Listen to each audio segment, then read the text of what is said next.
Hey everybody, welcome back to another episode of Small Business 101 here on Our Bite You. We have another awesome episode here because we have an awesome guest joining us today. We have Marlyne Pierce with Modern Mogul Ventures to talk to us about growth culture in small businesses. Thanks so much for joining us. Thanks for having me. No problem. So could you tell us, for anyone that's watching that doesn't know who you are or your background, could you give us a little bit of that history?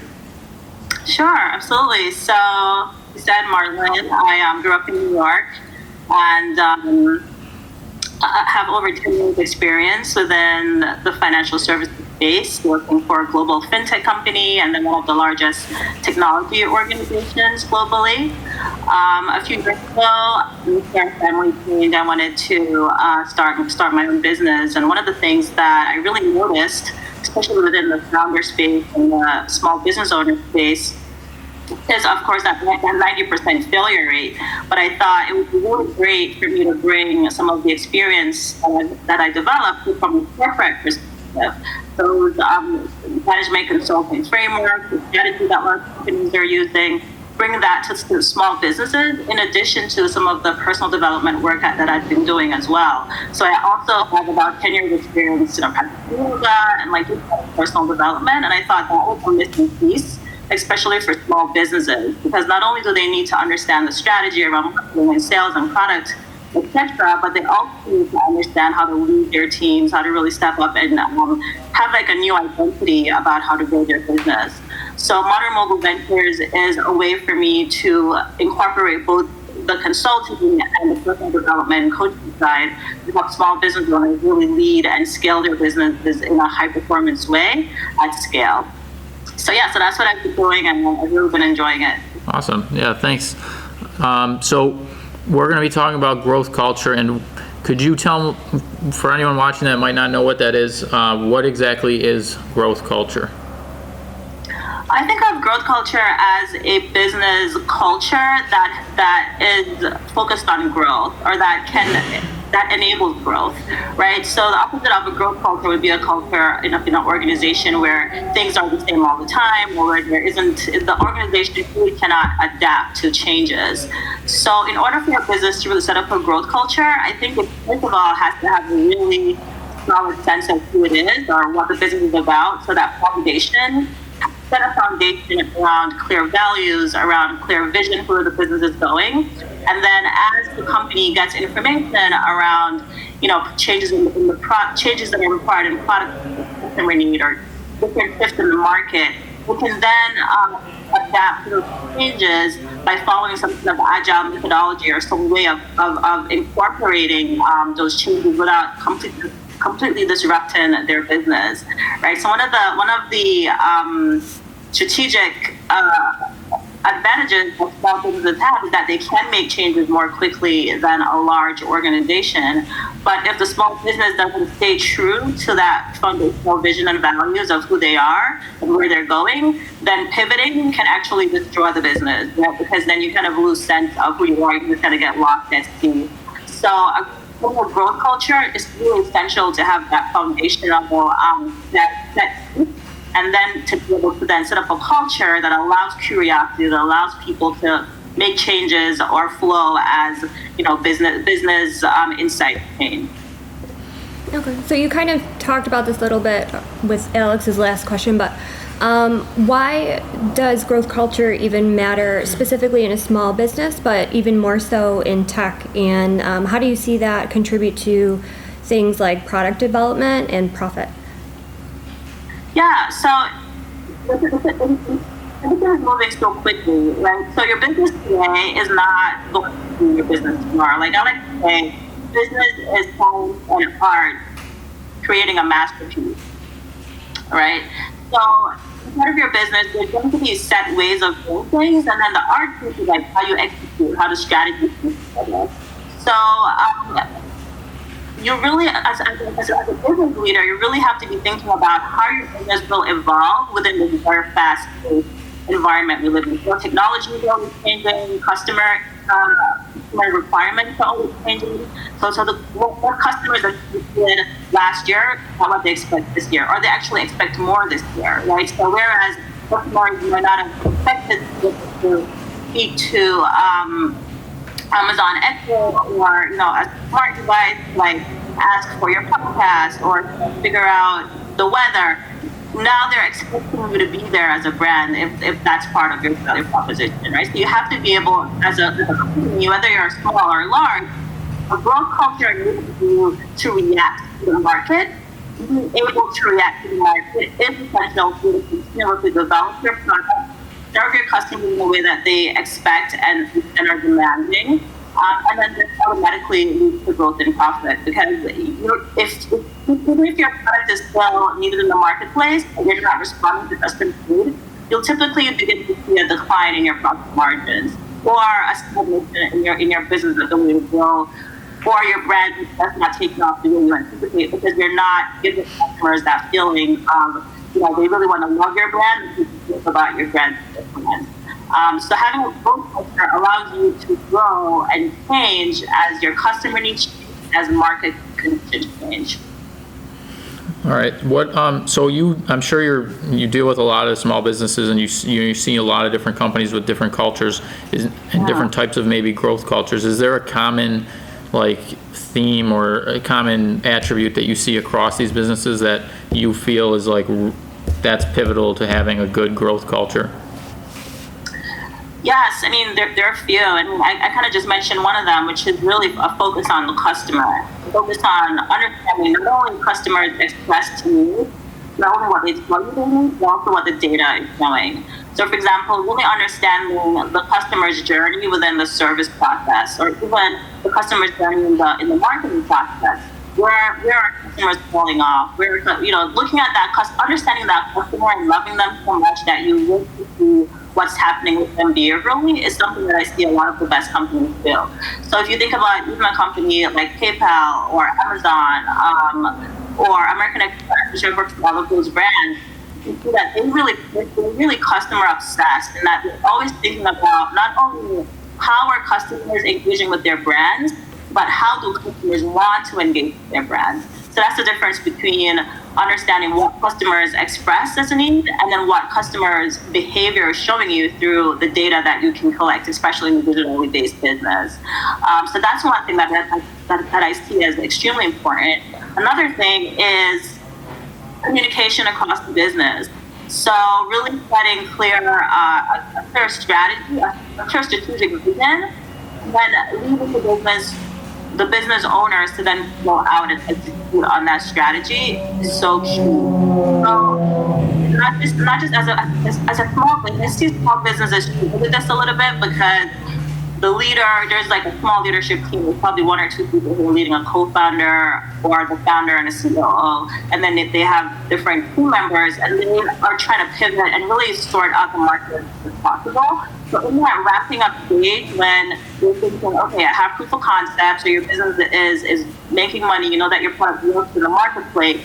As you're trying to gain more traction to really ramp up the business, there's so many different strategies that you can take. You can take an offline approach or online approach.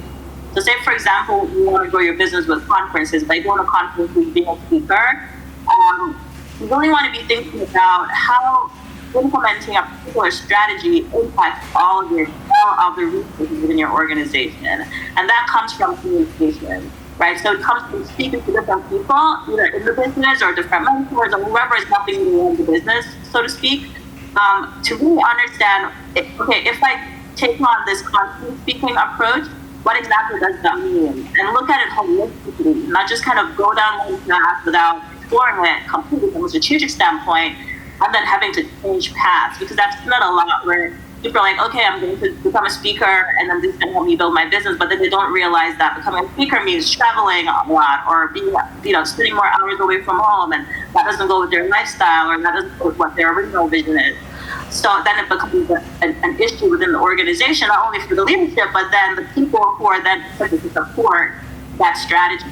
So it's always important to think about strategy holistically and communicate with the people that it will impact so that you can make the right strategy for your business based on the overall vision and the resources that are available, of course. Yeah.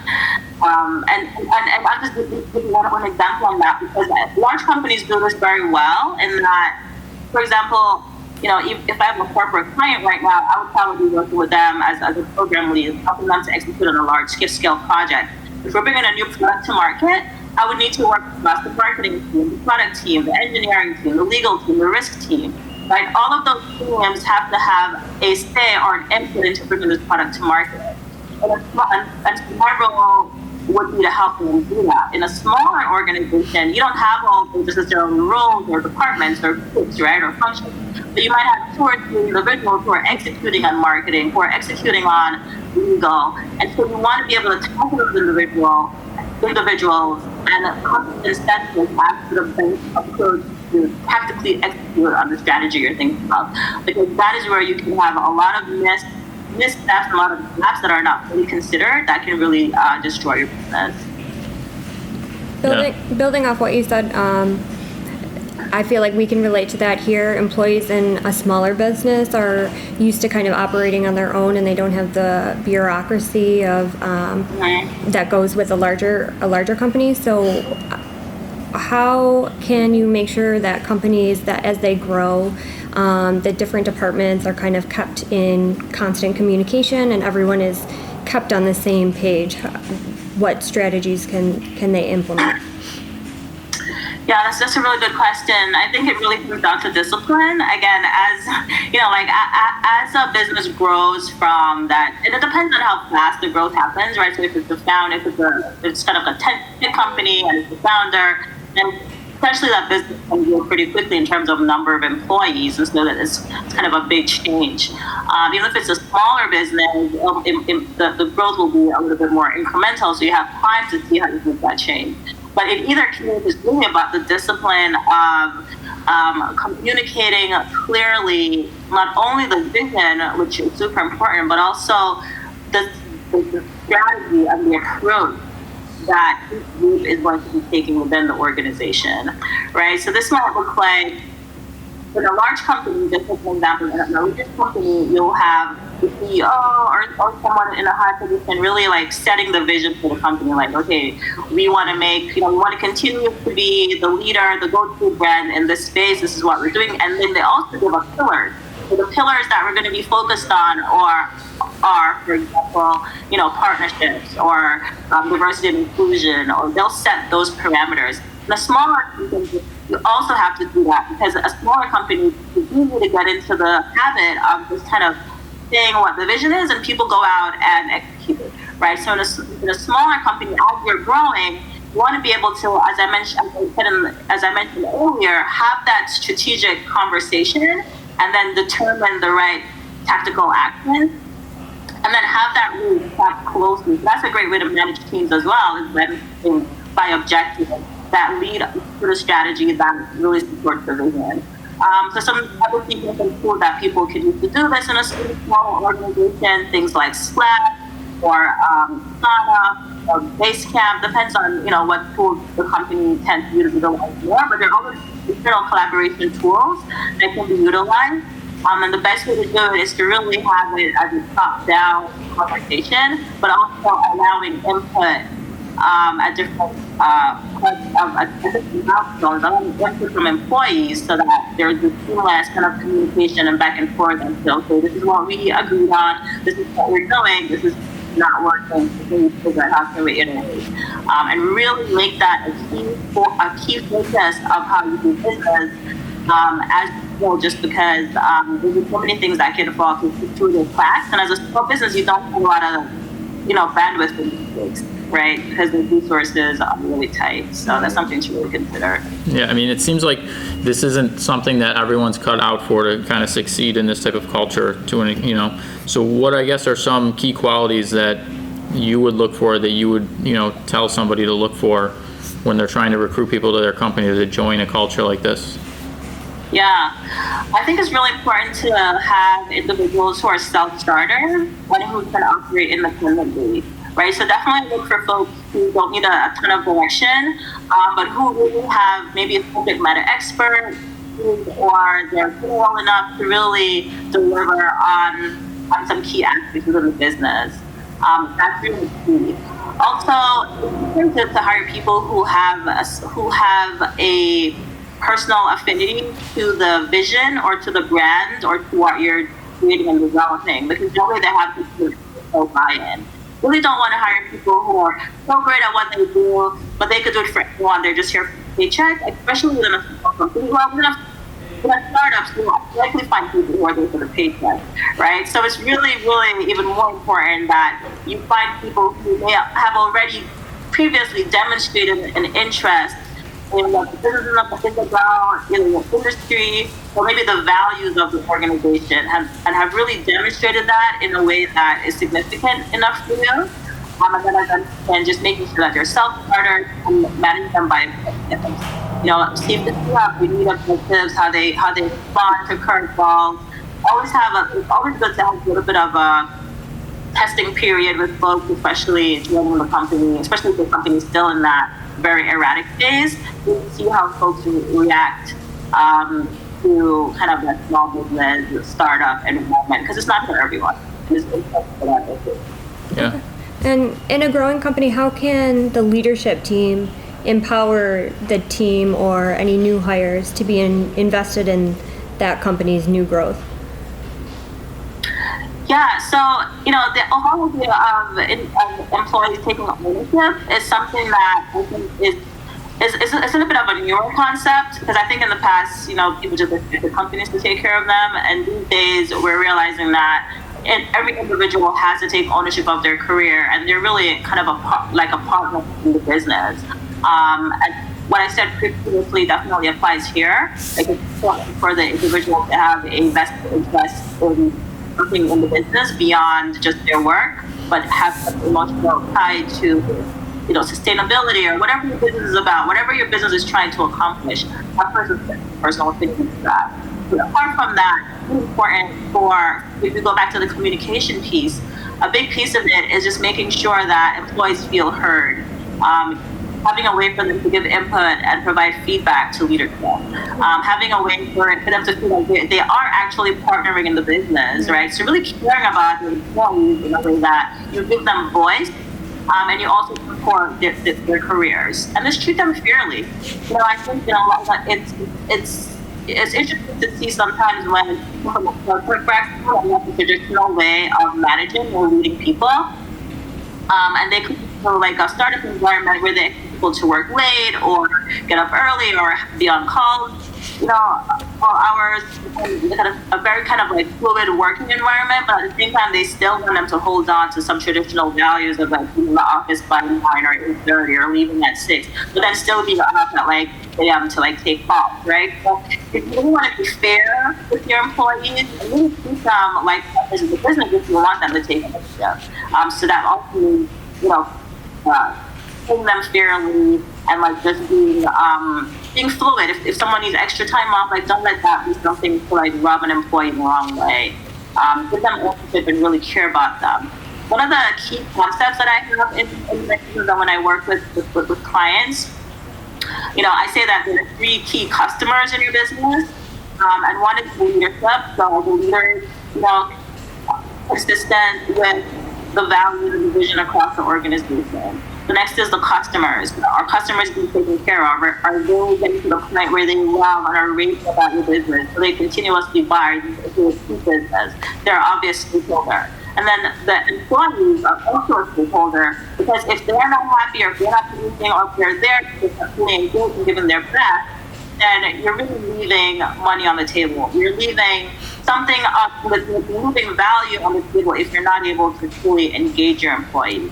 So I think when my leaders start to think about these 3 key stakeholders in the business, it helps to keep things aligned. And if they go rogue or their employees go rogue or customers kind of start dropping off, then you know that there's a realignment that needs to happen. And so kind of 3-phase or 3-part stakeholder review is something that can really help you to kind of see where things also need to be realigned.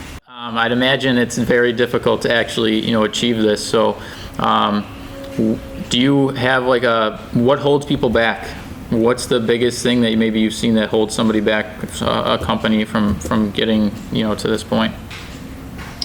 Yeah, I think, it comes down to the right leadership. One of the things that I really see lacking, or that leaders tend to go off and not stay true to is their original vision. What was the vision that they had initially when they were starting their business? What did they want to accomplish? What the purpose is? It's much easier for someone to keep their business on track if they have a clear vision and they feel a personal sense of purpose driving what they're doing. It does not necessarily mean that the service that the business provides is a purpose. Maybe the end that the business will allow them to do is a personal purpose.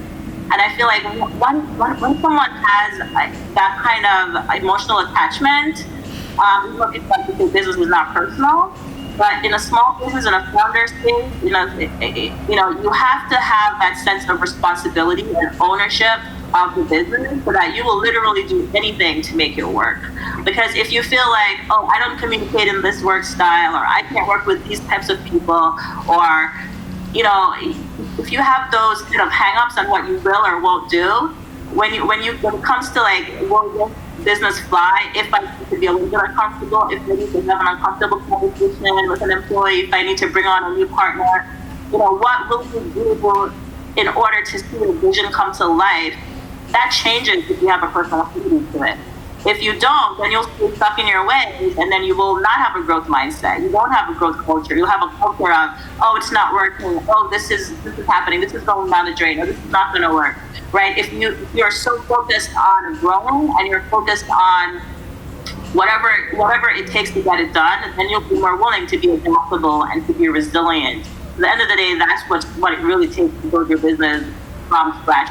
You have to be resilient. You have to be purposeful, persistent, and that's what it boils down to, is doing whatever it takes to get it done. So if you don't have that level of commitment, then that grit just won't be there, and that's where people fall off. They don't want it bad enough.